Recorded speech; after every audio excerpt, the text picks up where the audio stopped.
What's happening, you boobers? Welcome along, welcome back to my fixed gear build. I thought I'd help you guys out because this is a Seraph F10 track bike which I use as a fixie on the road almost every day, and I've been using it for about 3 years, probably over 3 years, as sort of like an everyday rider, just pooting about town and stuff, cruising around. So I thought I'd give you an update on how it's running, because my last video was about a pretty obscure Java brand that you can get out here. This one is a Seraph brand, so I hope I'm saying that right.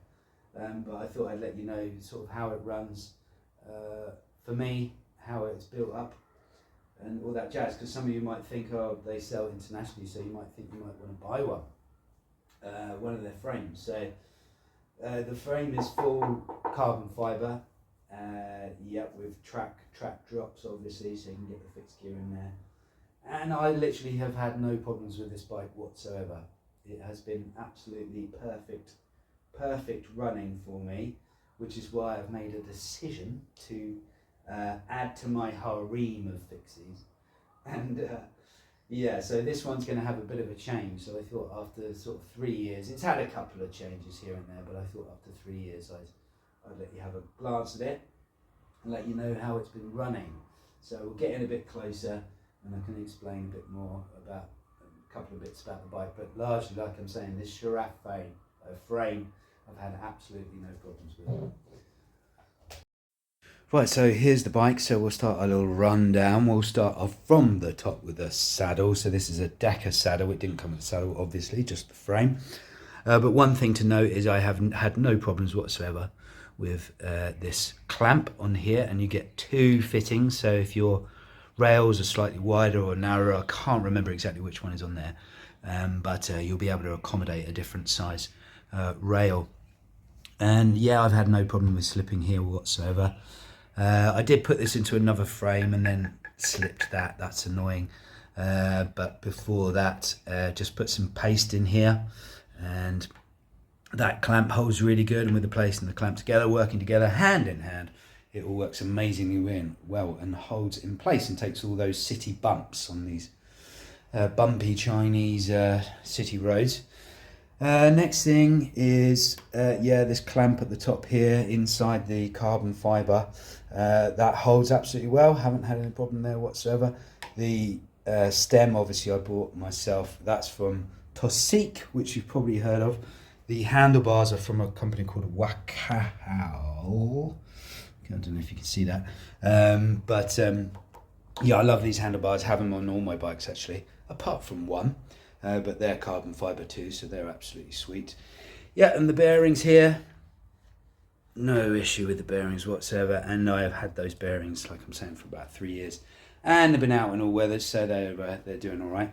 Now this fork is what I ordered after I'd ordered the frame, because before I didn't have a drilled fork, so I couldn't run a brake, but I wanted to have a winter one to ride around in when it got absolutely soaking, but I wanted it to still be carbon fibre, so I invested. The only problem I had was fitting this 105 caliper here, and I think you can see that there was no clearance between the brake pad there and the actual fork, so had to put in an extra washer at the back there so I could get the clearance there, so I could be able to brake properly. But other than that, it's absolutely fine, fits on there, no problem. Yeah, this wheel I just bought on Chinese eBay. I don't know anything about it apart from it cost me about 70 quid, something like that. So yeah, the tyre is a Kenda. That again, that's been on there since I had a Kenda Criterium. But yeah, that's all right. Bit of a pain to blow up because of the way that the valve sticks out there, but I could just get a better inner tube, but obviously I haven't because I'm a bit lazy. It's got pedals, so here are the pedals. What are they? Wellgo pedals. Again, out here they cost nothing.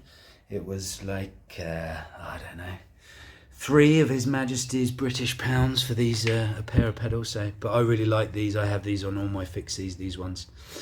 So yeah, I really like them. And then these, what does that say? Keptic, whatever that means. These cost £1, and yeah, I also run those on a couple of bikes. The crank is this fixie. It's absolutely fine. I bought it as a cheap one because I knew this one was gonna get left outside. It came with a bottom bracket which I fitted.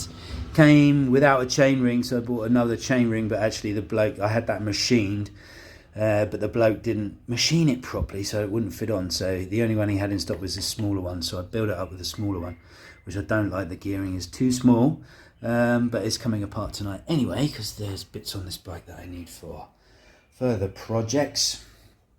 The chain is a bit rusty because it gets left out, but that's because I ride it everywhere.